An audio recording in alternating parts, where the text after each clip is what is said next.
बोलिए श्री सतगुरुदेव भगवान की जय, सच्चे दरबार की जय, आशु पिता भगवान की जय।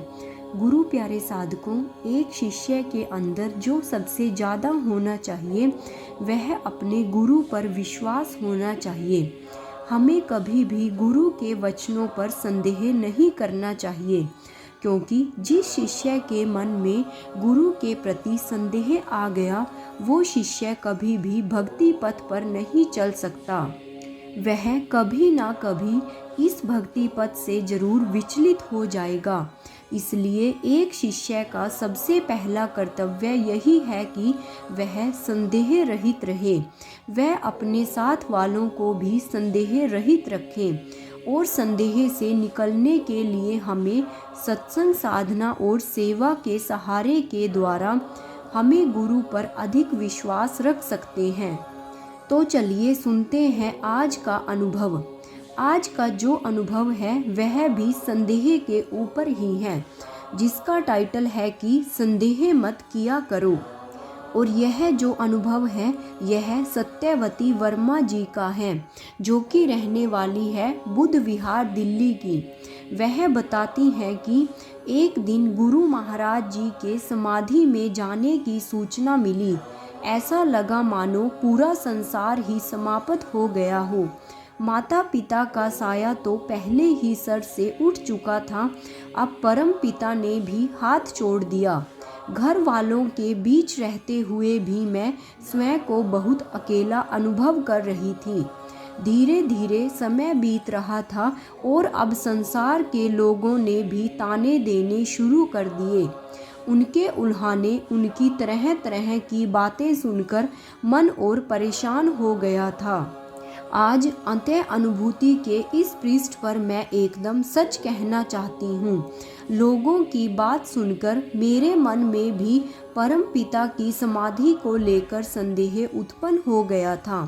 मेरे संदेह को मिटाने के लिए स्वयं गुरुदेव की दिव्य संदेश लेकर मेरे लिए इस दिव्य अनुभूति में आए।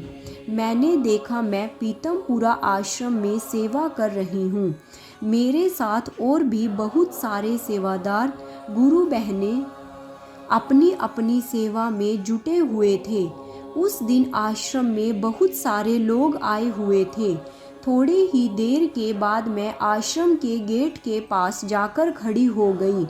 तभी मैंने सामने से अपने परम पिता अर्थात सद्गुरु श्री आशुतोष महाराज जी को आते हुए देखा। वह तीव्र गति से चलते हुए सीधा मेरे पास आए और बोले, तुम संदेह मत किया करो, हम समाधि से लौटकर अपने शिष्यों के पास अवश्य ही आएंगे।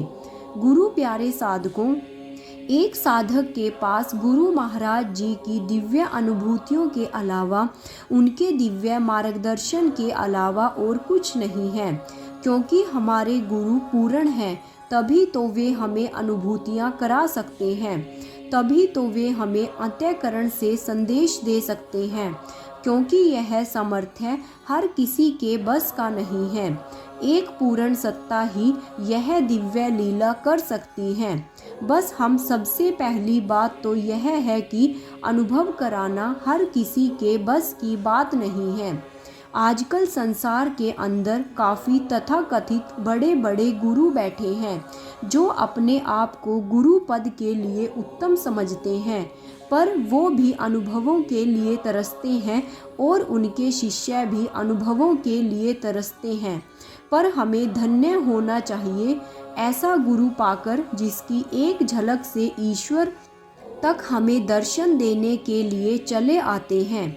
हमें अपने गुरु पर पूर्ण विश्वास रखकर बिना किसी संदेह के इस पथ पर चलना चाहिए और गुरु महाराज जी की आज्ञाओं को मानकर हमें सदैव गुरु महाराज जी के साथ हर वक्त खड़े रहना चाहिए, क्योंकि हम उनके बच्चे हैं। अगर उनके बच्चे उनके साथ नहीं खड़े होंगे तो कौन खड़ा होगा? वे तो हर वक्त अपने पिता होने का कर्तव्य निभा रहे हैं, हमारा अच्छे से लालन पालन कर रहे हैं, हमें समय समय पर दिव्य अनुभूतियों के द्वारा, सत्संग के द्वारा अपने से जोड़े रखते हैं। हमारा भी कर्तव्य है, हम भी गुरु महाराज जी के लिए साधना करें, सेवा करें, गुरु आज्ञा में चलें। हमें भी अपने गुरु के लिए समर्पित होना चाहिए। समर्पण का भाव, समर्पित होना सिर्फ यह नहीं है कि हम गुरु के लिए जाकर आश्रम में समर्पित हो गए। हमारे भाव, हमारे विचार गुरु के लिए समर्पित होने चाहिए। हम गुरु के लिए अपने आप को समर्पित कर दें। कोई भी कार्य ऐसा ना करें जो गुरु की आज्ञा से बाहर हो, वो भी समर्पण की भावना रखता है। इसी के साथ मैं अपनी वाणी को यहीं पर विराम देती हूँ कि आप सभी लोग गुरु महाराज जी की आज्ञा में रहकर अधिक से अधिक साधना करेंगे, सत्संग करेंगे और सेवा करेंगे, क्योंकि इन्हीं के द्वारा हम अपने अंदर के विकारों को काट सकते हैं और अपने जन्म जन्मांतर के जो हमारे बुरे कर्म संस्कार हैं उनसे अपना पीछा छुटवा सकते हैं। क्योंकि सिर्फ एक गुरु महाराज जी ही एक ऐसा साधन है जो हमें इन 84 लाख योनियों से मुक्ति दिला सकते हैं, वरना जैसे हम इस संसार में आए ऐसे ही चले जाएंगे और फिर एक नई योनि में भटकने को मजबूर हो जाएंगे। जय श्री राम, जय महाराज जी की।